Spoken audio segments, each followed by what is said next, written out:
Music is what makes me want to associate with you, even though you are a millionaire man or papa. Somebody has to ask the questions. Why these giants of Calypso and Soca sit and do not produce anymore?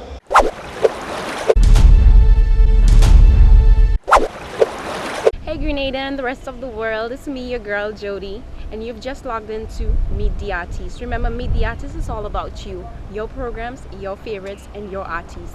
But don't go nowhere, we'll be right back. I will play rodeo, rocking roll. My name is Trevor Chaitan.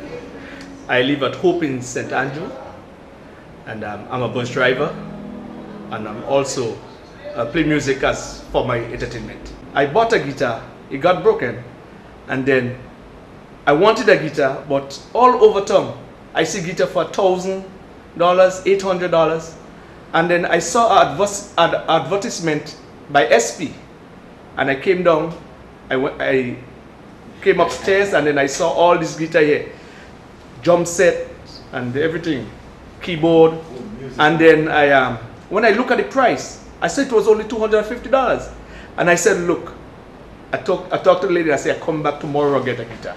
I mean, the cheapest in town, SP. You can get all your instrument by SP for a reasonable price. I got a guitar for $250. I save money. You too can come here and get a guitar. You people, children who are in school, in drum corps, you can get a drum set here. You can get electrical guitar for church, bass guitar. You can get a microphone. You can get a mixing board. You can get amplifier. Just name it. And if they do not have it, SP will order it for you.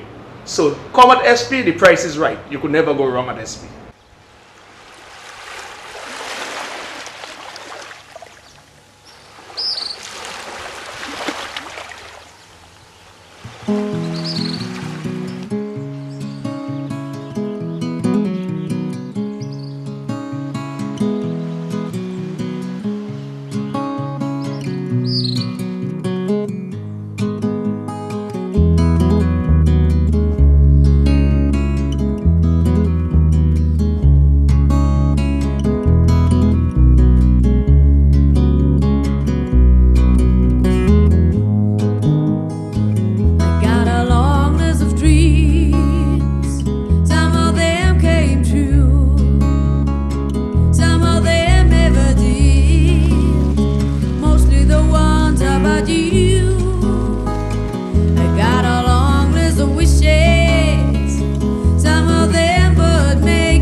husband you call an ass.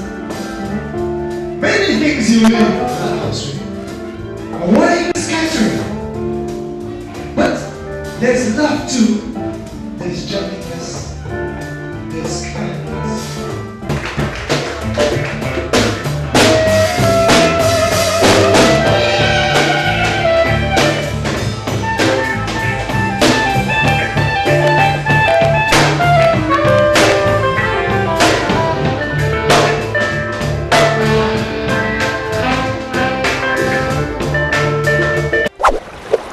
Now we're going to share with you a chat that we have with one of our local musicians slash poet. Now let's see how that went. My name is Algernon Belfon. I'm originally from Chantilly, St. Patrick's. I live at St. Mark's. I've been living there for almost all my life. And I'm a musician, a custom officer by profession. Musician by way of life profession. Most people are not familiar with this instrument I have there. Right? And this instrument is one of the family of the saxophone. It's called the soprano sax. You have the tenor, you have the baritone sax, you have the alto, and you have the soprano. But the most popular of them is the tenor sax. But one of the most sweetest instruments that I have a real band is the soprano sax, because it allows you a pitch range that most of the other instruments doesn't allow you to have. And the saxophone is one of the closest instruments to the human voice.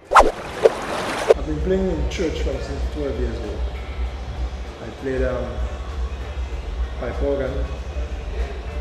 There was an old organ that most instruments will know is called the fafisa. I usually used more coils and chords. But I played organ in church from age 12. I started playing piano from age 8. Was taught by one of the persons who taught almost every major musician in Grenada. That's a lady called Miss Laura LaHaye. She's dead now. But she taught people like Mr. Ramdani, Mr. Clouden, most of the musicians that I looked up at as I was growing up, and I had the opportunity to being taught by her as well and being friends with her. From there I started playing calypso tense at age 14. I actually went from home straight to a calypso tense stage because there was a guy I knew who wanted a keyboard player. He called me, so he was calling chords for me for the whole night. And since then, I played from age 14 in calypso tense, Black Roots, Sunset 91. From age 14 to I left at age 27. And while we were in Sunset 91, which was a band in St. Mark's, starting a calypso tense, the Chinese donated some instruments. One of those instruments was an alto sax, and nobody could play it, so I decided to pick up the instrument and play it. And I was in college at the time, where I met Francis Martin, we called Frankie, renowned bass guitarist and a dream of a sax player. If you think he's great on bass guitar, see him in front of a horn.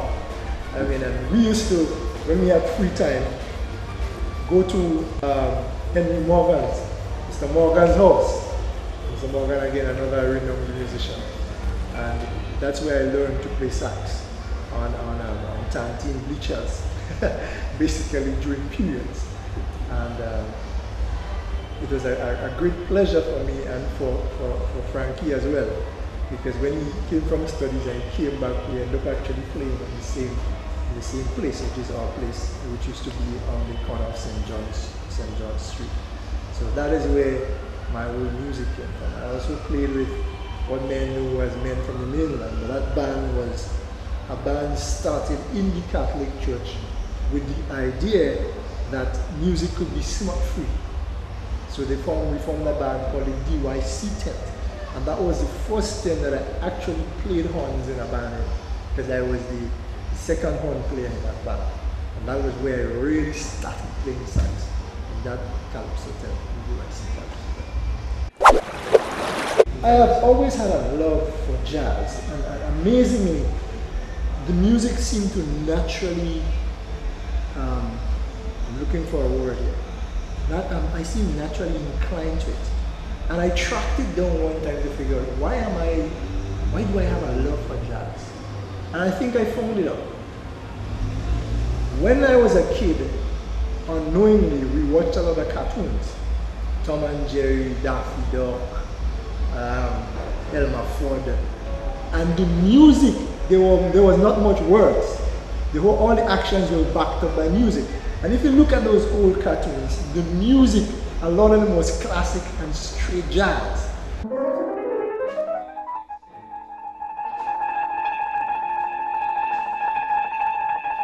So that is where you listen to that every day, you're watching all this, but this music is actually playing in your head over and over and over again. So when I got to that level where you play calypso, and I love calypso, but I think that calypso has regressed. In that, if you listen to the older calypsonians like Kitchener and the Mighty Sparrow and Bomber and those guys, the genre of music that backed up those songs was actually a lot of straight hardcore jazz chords. Nowadays we fanned out to majors and 4 and 5 chord melodies, and I know a lot of musicians presently will catch them difficulty playing those songs the way that the musicians who backed up Sparrow and these guys did. So there was always an affinity to grow. As a musician, you don't want to stay within the construct of 4 or 5 major chords, a couple minor 7s and some turtles. You want to grow. So it means that once you become, to a certain extent, an accomplished jazz musician, basically you begin to become the spice or the thread in all other forms of music that you play. Newly opened Westerhall Health and Care Pharmacy, located in Westerhall close to the old gas station, offering prescription and non-prescription drugs, cough medications, and children's cold medications. Westerhall Health and Care Pharmacy also stocks toiletries, baby supplies, and hair products. Opening hours are 8 a.m. to 8 p.m. Monday to Thursday, 8 a.m. to 5 p.m. on Fridays, 7 p.m. to 9 p.m. on Saturdays, and 9 a.m. to 7 p.m. on Sundays. Come in today or call 438-CARE, that's 438-2273, or email westcarefarm@yahoo.com. Westerhall Health and Care Pharmacy, caring for the family, where service meets reliability.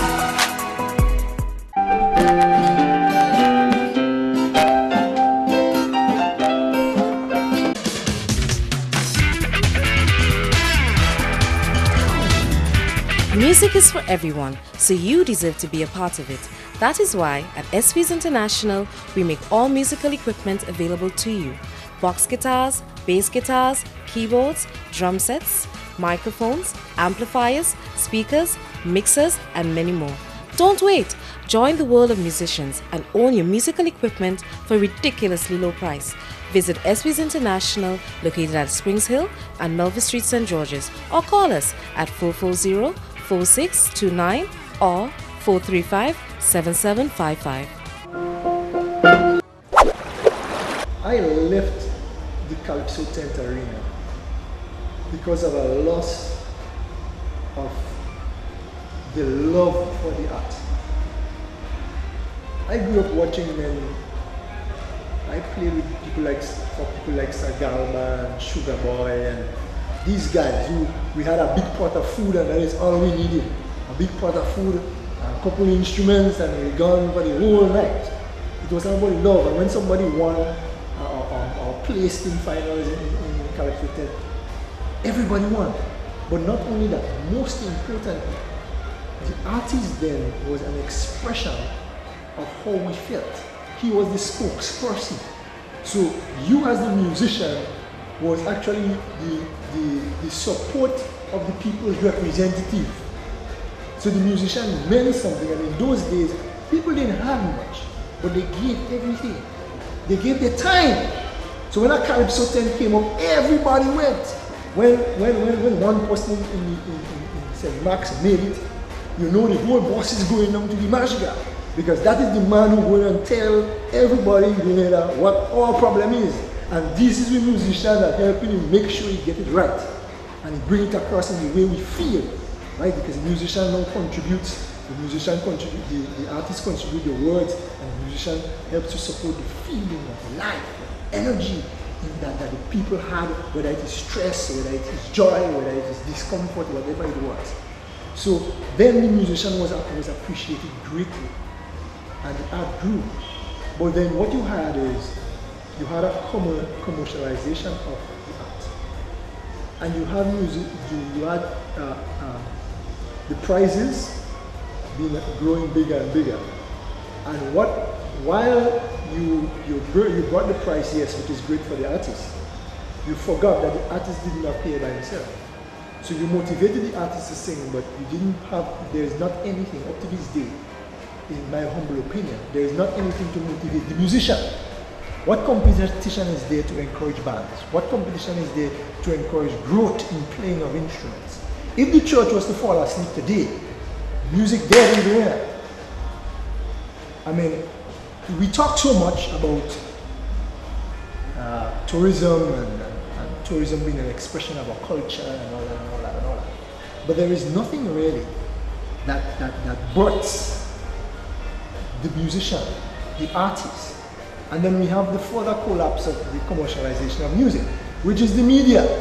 You have persons who sit down on a mic all day long, don't know the history, don't care, don't understand or the energies that created this thing, why they did it, the feeling, the sense of belonging that this whole art of music binds a community together. And these guys sit down and just joke it.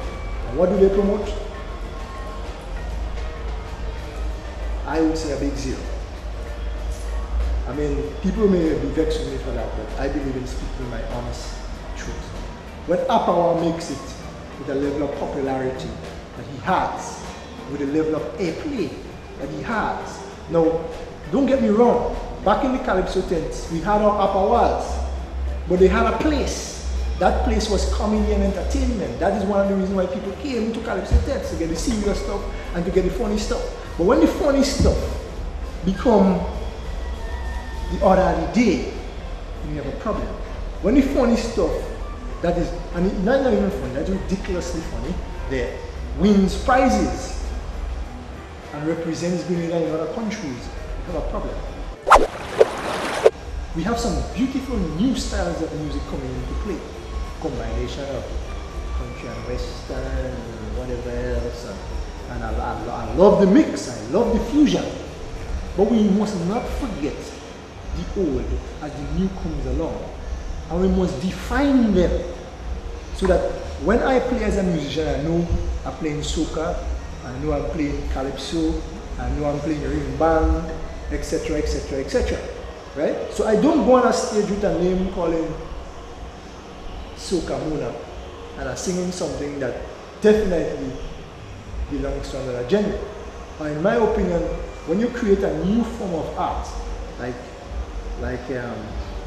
Talpri, when you create a new form of art that creates it takes the whole historical style of music, the whole jab thing, and you create a totally new essence of music.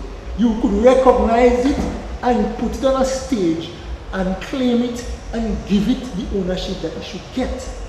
So that a young child know, hey, that style of music I'm playing came from there. And that is our problem. When our media and our Ministry of Culture and our prominent persons in our society that control and order our cultural events do not make those connections, do not specifically assign credit where credit is due. In a couple of years, we have a couple of men on stage with short pants, a couple of women with their leg outside, singing next to nothing to one chord. And we will call that music. And like you see happening now, there's something happening where I want people to come to their attention. Where is certain artists? Where is Sagarba? He ain't dead. Where is Sugar Boy? He not dead. Where is Smokey? Where is Squeezy? They're not dead. Somebody has to ask the questions. Why these giants of Calypso and Soca sit and do not produce anymore? I as a musician know why. I stepped out myself. But if you want to preserve art, and you want to preserve culture, and you want to give the lifeblood of music, as what we do here in the museum, we have to ask those questions and answer them seriously. It is very, very expensive to obtain insurance, and I am in an even better position to speak of how expensive it is because I'm a customs officer. Because the duty affixed to insurance, yes, we must condone the Ministry of Culture, we must congratulate the Ministry of Culture, which supports the instruments being, once the ministry is used for art and culture, being given concessions. But I think it should go beyond that. And we should adopt a model, for example, like Barbados. Because if you want to enhance or make it easy for persons to go in that direction, availability is key. But I must say the Ministry of Education, the Ministry of Culture, or the government can't do all, because we have a problem here. I go to courts and I go to other places in Grenada, and I watch instruments for sale that are crap. And the amount of money that has to be paid for those instruments, come on! I buy my reeds for this. A reed. I have to pay $10 for a reed in Grenada. That reed is no way in comparison to the quality of a reed I would buy out of California. I buy special reeds out of California, just electrical royal reeds, right? Right? And I would pay $16 US for a pack of 10. Do the math. I have to pay $10 EC for one in Grenada. One that is 100% less quality than the one I would buy there. So we have a role to play, not only the government. We have a role to play in terms of the education of our people as to standards. What is the best? What do I pay for? When I pay for something, it must be of a certain quality and a certain standard. So the government has to do its part, and we have to do our part. But I think the whole thing is centered on education, knowing where we come from, making instruments available. Yes, they're expensive, but we could maybe, I think that is again where musicians need to come together. Musicians need to come together. I spoke with one of the ministers, and he was very, very interested in it. And I must blame myself here, because he asked me to create a proposal. Because I was saying to him, he was saying, okay, look, we could give concession on some instruments. But I was saying, what's the use to give a guitarist concession on a guitar? Right? And the amp that he has to play with the guitar, he has no concession. And if you look at it from a value, right, perspective, the guitar will be like 43.75%. What most people don't know, the amp, because it's an amplifier, is way higher in the rate of duty. So yes, you may have the instrument, but you have to sit down and watch it for the rest of your life. You can afford to buy an amp to play it. And this is where the musician comes in, because if the musician form a body, and I believe that the government is receptive, open to ideas, open to how we encourage. But when you don't have organizations who tell the government, hey, this is the picture, this is where we want to go, and this is what we need to go there, then the government can't do anything. So we as musicians must come together, decide who we are, where we come from, where we want to go. Then the government can say, we can do this to help you. Everybody is a musician. Your entire life is based on timing. Because if your heart go off timing, the doctor and you will be very worried. So the basic structure of instrument, of music is timing. And each of us have a heart that have to beat constant rhythm. I ask people, most people don't think that this is important. But check this out. If you go back and listen to every road march in Grenada, you would realize that the basic timing of that road march is the average heartbeat of a human being. Boop, boop, boop, boop. From Tall Creek come right down. And it goes unnoticed. What I want them to see here is the connection between the natural state of man and the progression of music. In essence, music is an outward expression of man's, what I would call life spirit. And you see that no matter what you sing, it must conform to the life blood heartbeat of the human. And that is how you will get it, because that is the only way you will really connect human to human. So the music must follow to communicate the spirit or the life energy that music allows the energies that how we feel to ride on. Music expands the mind of a child. From mathematics, when you come to formal instruments, the fractions, because reading music is all about fractions, to stress management, creativity. Once you allow for creativity, the world is the limit. Right? And I often go back again.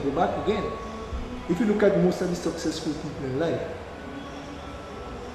look at them when they're sitting down inside. They're playing some instrument. Again. Why? Because it connects you with life energy.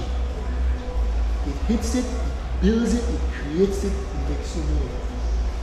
So, it's not money, it's not fame, it's not popularity. I asked you to stop for a while and think about what life would be like without music. For 1 hour. Don't even go a day. Go for 1 hour. No music for 1 hour. And music involves everything, and the cricket, the breeze, because everything has that sound. And even silence is music, because music has pauses. So even silence is included in music. Right?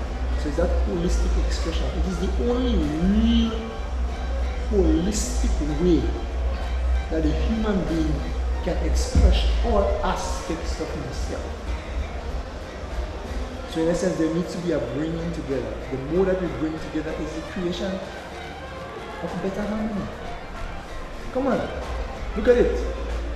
World Cup don't celebrate by calling the minister or some big politician. What do? They create a song.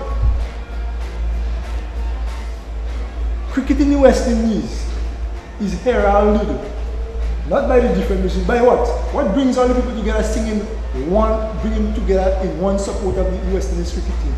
A song, we are the West Indies. What piloted or fueled the energies of black struggling in the United States? Songs. What supports and builds spirituality? Songs. So if you want to build life, if you want to see children have hope, if you want all the problems in society that we have to disappear, what you must do? You must build and encourage the life energies that build positivity, make people go back to who I am, that I am special, that I am individually created, that I have a means of expressing myself that can be appreciated. There's one thing that does all that. And using that, you can do all things. You can entertain, you can earn money, you can worship God, you can express yourself, you can alleviate your stress, you can become at peace with yourself. So in essence, in the simplicity, why do we come here on an evening every first Friday of the month? We come here because we can freely, without strain and stress, share with each other who we are. And when we go there, we're way better people because of it. And that is why I would support and encourage, like most of the universities do today. Compulsory most universities, they must learn some form of music while they're in there. So we must make it compulsory in our society.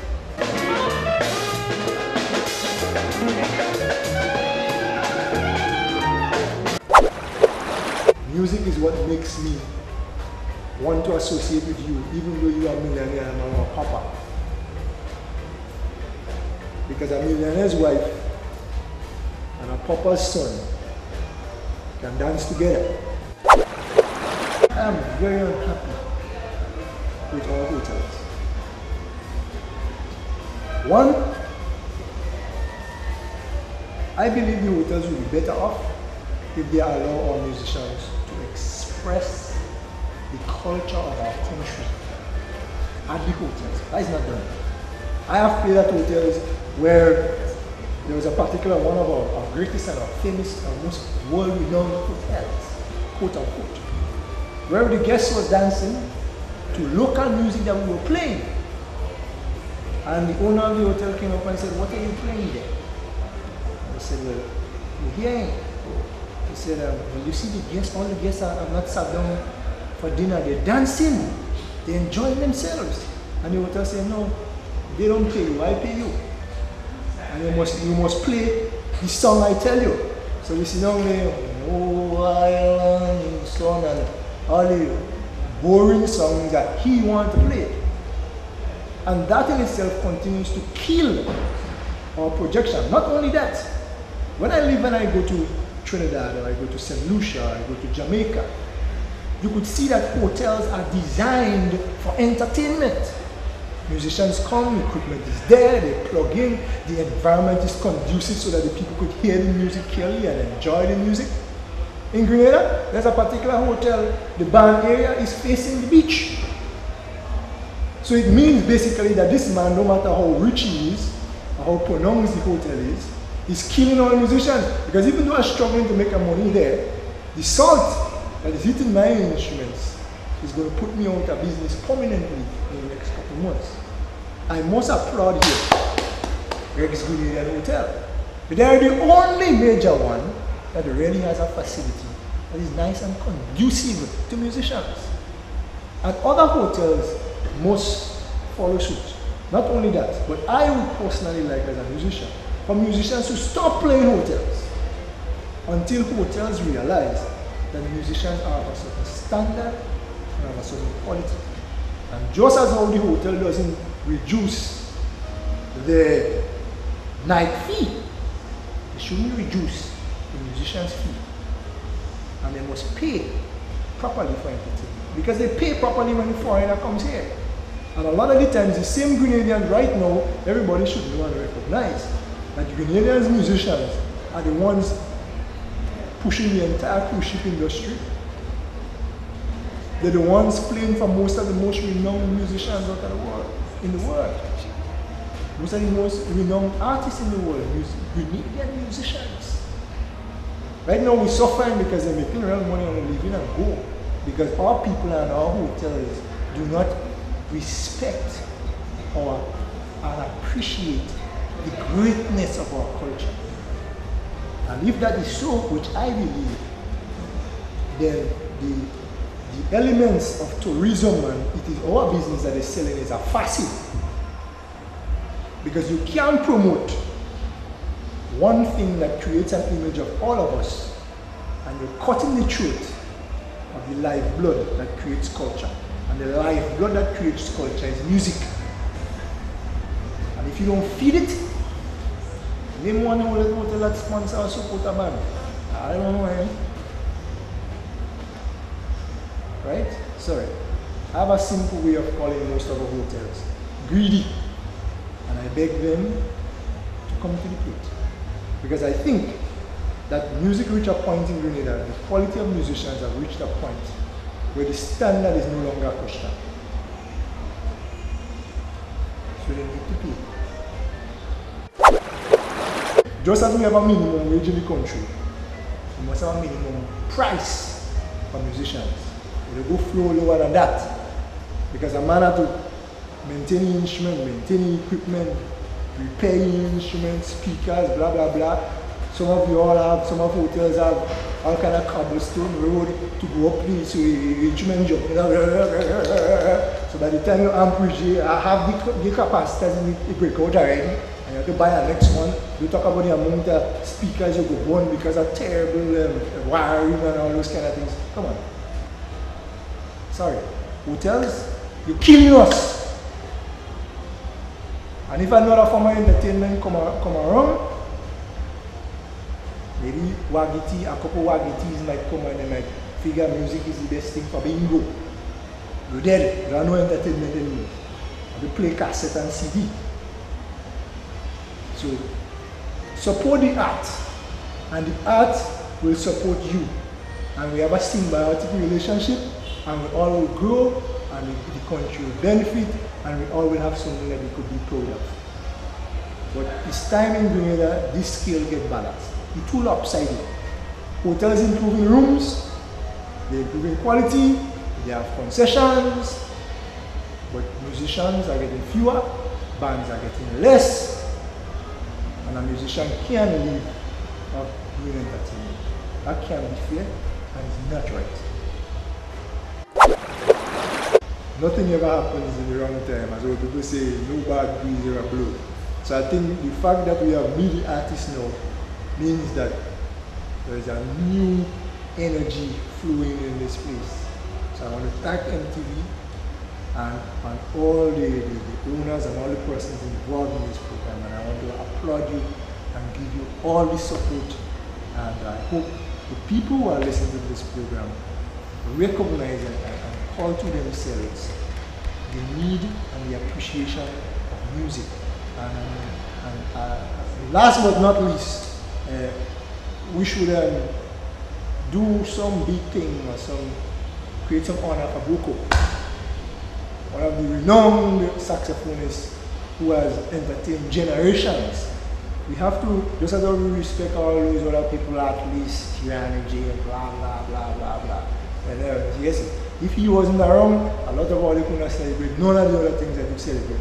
So time to give credit where it's due. MTV, I applaud you greatly. Thank you for the opportunity. All the best to you.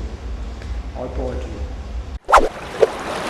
Sad to say we've come to the end of yet another exciting episode of Meet the Artist. But don't worry, we'll be back next week, same time, same place, same station. And remember, Meet the Artist is all about you, your programs, your favorites, your artists. See you next time.